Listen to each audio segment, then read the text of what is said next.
On passe maintenant à notre segment Conseil citoyen. On en parlait dernièrement à l'émission. Ce sera bientôt le moment pour les locataires d'accepter ou non les hausses de loyer demandées par leurs propriétaires. Alors, pour connaître les droits des locataires et comment s'en prévaloir, nous recevons à nouveau au bulletin Gaétan Roberge du Comité Logement Ville-Marie. Bonjour Gaétan. Bonjour, ça va? Oui, ça va, merci. Merci de bienvenue au l'invitation. bulletin. D'une part, vous le constatez avec votre travail sur le terrain avec le Comité Logement, il y a régulièrement des propriétaires qui demandent des augmentations, qui demandent à leurs locataires d'accepter des augmentations abusives de loyer. Oui, exactement. Et comment on fait pour déterminer qu'est-ce que c'est une augmentation abusive ou non? Il y a des barèmes? Il y a des barèmes, il y a des critères. En fait, premièrement, la Régie du logement publie à chaque année des indices qui sont les indices qu'on appelle du chauffage. Soit que le logement est chauffé par le propriétaire ou le locataire. Elle publie différents indices.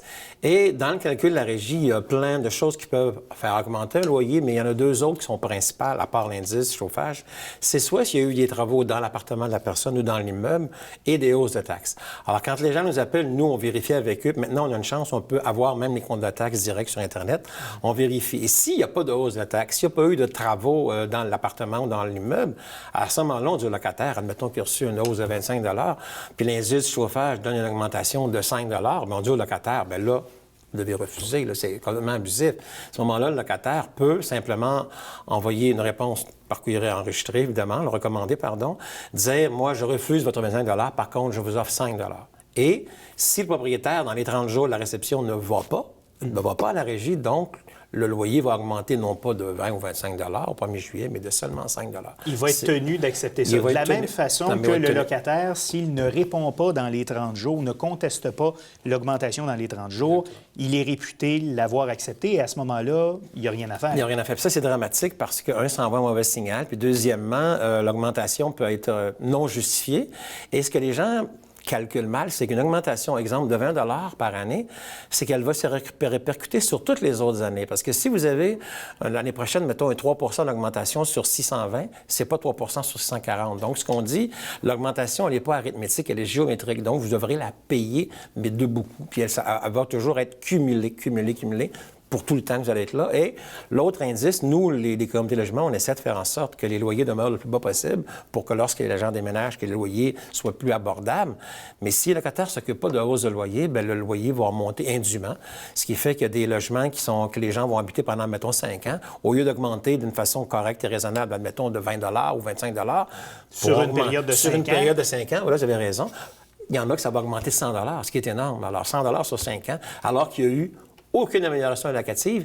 Et même, je dirais, soyons logiques, prenons le logement comme étant, c'est un bien, on l'habite, c'est ça, mais il y a même une dépréciation du logement. Le logement est 5 ans plus vieux qu'il était, puis il est 100 de plus. Donc déjà... S'il n'y a pas de travaux qui ont été effectués. Et lorsque vous parlez de travaux, j'imagine que si un propriétaire a changé la robinetterie dans la salle de bain, ça ne justifie pas 25 d'augmentation par mois. Inversement, s'il a remplacé toutes les portes, les fenêtres, c'est peut-être une autre histoire. Voilà, exactement. La Régie nous donne un petit indice très facile à calculer. Elle nous dit que par chaque tranche de 1 000 de travaux, ça donne 2,08 $ d'augmentation. On va prendre l'exemple de la robinetterie. S'il a changé, je ne sais pas, la salle de bain, changé l'évier puis le bain, puis ça donne 1 000 $, bien, ça ne fait pas 25 d'augmentation, ça ferait 2 $. S'il a changé toutes les fenêtres, puis on donne un exemple, ça a coûté, je ne sais pas, moi, 20 000 bien là, faites le calcul. Il pourrait être autorisé, le propriétaire, à demander un 40 $ de plus par mois. Si ça le justifie, puis si on le calcule. Par contre, ce qui est extrêmement important, puis là, j'aimerais que ça soit bien entendu, c'est que si on fait des réparations dans un immeuble, admettons les réparations dites communes, on fait la toiture qui coûte 100 000 $. Mais s'il y a 10 logements, le 100 000 doit être divisé en 10 locataires et non pas imputer chacun 100 000 à chaque locataire. Donc, le locataire, il se dit, propriétaire, bien là, ça m'a coûté 100 000. Je dis, non, ça t'a coûté 10 000 pour moi parce que moi, je vais assumer ma juste part. Un dixième parce que les parties communes doivent être assumées. Là. C'est sûr que la toiture, même si je dis, je reste au rez-de-chaussée, si ça coule au 4e, la gravité terrestre, ça va couler en bas aussi. On va reprendre l'exemple de tantôt. Parfait. Donc, imaginons qu'on a un locataire qui a contesté son augmentation, qui a envoyé une contre-proposition. Le propriétaire la refuse à l'intérieur des 30 jours. Quels sont les recours du locataire? À ce moment-là, le propriétaire la refuse, il doit aller à la régie. Le propriétaire, s'il veut vraiment avoir ça, admettons soit que le locataire a carrément refusé ou qu'il envoie une contre-offre, il doit aller à la régie. Et à la régie, il devra remplir ce qu'on appelle le formulaire RN. Ça veut dire très simplement les renseignements nécessaires. Il devra tout fournir ses factures que malheureusement, jamais il veut montrer au locataire, mais il devra les fournir. Et la Régie, elle a un calcul, elle va rentrer ça dans le calcul, puis elle va donner un montant. Si le propriétaire avait demandé, mettons, je ne sais pas, 25 puis la Régie dit que c'est 12 ce sera 12 Donc, à ce moment-là, le locataire qui avait refusé ne paiera pas l'inscription de la cause à la Régie. Par contre, si le propriétaire avait demandé 20 puis que la Régie lui donne 20 ou 21 ou 22, le locataire devra payer à ce moment-là la cause, les frais d'introduction à la Régie du logement. Sauf pour les personnes sur l'aide sociale ne paient pas ce montant-là, par contre. OK. Donc, si le locataire a gain de cause, il ne paie rien. Exactement. À moins qu'il soit prestataire de sécurité. Exactement. Même chose. Exactement ça. D'accord. À part l'augmentation de loyer, parce que c'est ce qu'on voit beaucoup à ce temps-ci de l'année, est-ce qu'un propriétaire peut changer les conditions du bail? Dire, par exemple, il n'y aura plus d'animaux de compagnie. Voilà, exactement. Ça, on peut modifier seulement une fois par 12 mois, ce qu'on appelle les conditions bail, mais il peut essayer de les modifier, mais on peut les contester. Prenons l'exemple du chien. Pourquoi? C'est-tu parce que l'année passée, j'avais refusé une hausse de loyer? Un locataire peut s'opposer à ça, il va à la Régie, et le propriétaire devra démontrer le pourquoi de cette nouvelle demande. Exemple, le propriétaire me dirait, bon, vous avez signé un bail, votre loyer maintenant, votre logement était chauffé. Dorénavant, j'installe des plaintes électriques et vous devrez payer le chauffage. Alors, vous dites, un instant, j'ai un logement, mettons, à 700 chauffé. Là, je demande à Hydro-Québec combien ça va coûter chauffer un appartement de telle dimension. Ils me disent environ, je sais pas, moi, 40 par mois. Alors, je dis au propriétaire, je vais maintenant chauffer mon propre logement, mais je veux une diminution de loyer de 40 Et s'il ne veut pas l'accorder, on fait une demande en fixation à la Régie et la Régie va regarder les barèmes et elle va baisser le loyer. Pourquoi? Moi, quand je suis arrivé, j'ai loué un logement chauffé. Donc, même, il y a le droit de modifier cela, mais moi, j'ai le droit à une contrepartie.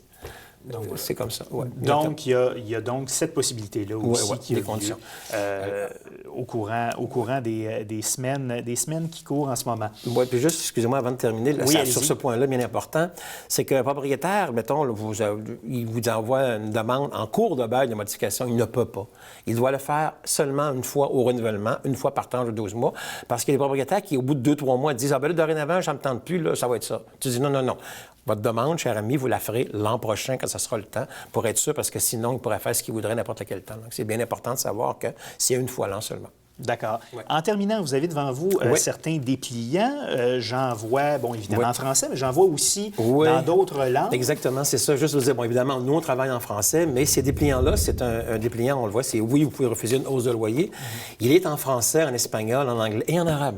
D'accord. Et, bon, évidemment, nous, on essaie de les avoir en plusieurs langues. Ça, c'est un document qui est publié par le Regroupement national des comités logement et Association locataire du Québec, mais c'est le B à bas. Et les gens, s'ils veulent savoir quoi faire, comment faire, c'est très simple, c'est indiqué. Et les gens auraient intérêt vraiment à lire ce genre de dépliants-là. De toute façon, ils sont sur des sites web, ils sont sur le nôtre, entre autres. Mais c'est bien important. Puis, les gens ne savent pas qu'ils peuvent. Souvent, les gens ne savent pas qu'ils peuvent contester parce qu'il y a une légende urbaine qu'on doit briser, c'est que oui, vous pouvez refuser une hausse de loyer tout en demeurant dans votre logement. C'est bien important. D'accord. Donc, le fait de refuser l'augmentation de loyer, c'est pas de signifier à son propriétaire qu'on veut céder son bail ou qu'on veut pas renouveler. Exactement, c'est ça, exactement, oui. Donc, Gaétan Roberge du Comité Logement Ville-Marie, merci d'avoir été là. Merci. À la prochaine.